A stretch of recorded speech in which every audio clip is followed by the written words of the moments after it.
because I can't believe they treated people like this and called themselves the civilized ones. The shock and horror on this sister's face is completely apparent. And I think one of the things that people forget when they think about Jim Crow laws is that it was 2 minutes ago, legitimately.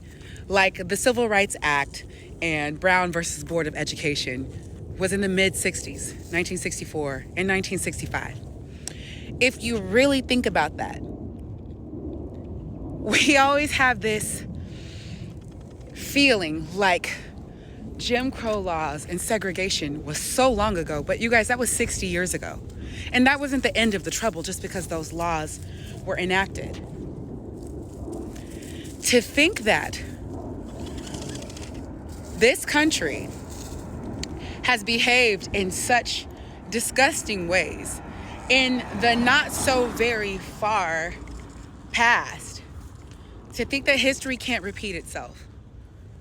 This country has an ugly, ugly, ugly history. Why are people feeling so confident that those things or worse aren't on the way?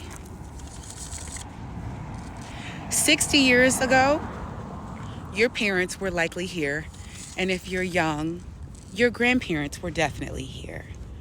Okay? There were people who are still alive that were grown enough to remember how this feels. Not babies, you guys.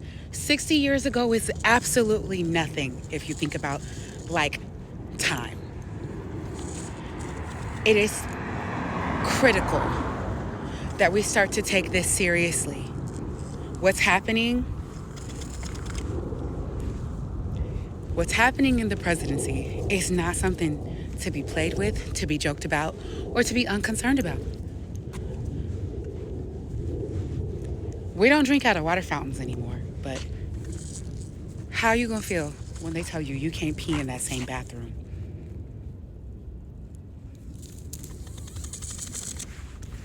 Or like, what if you're not even here because they done rounded you up?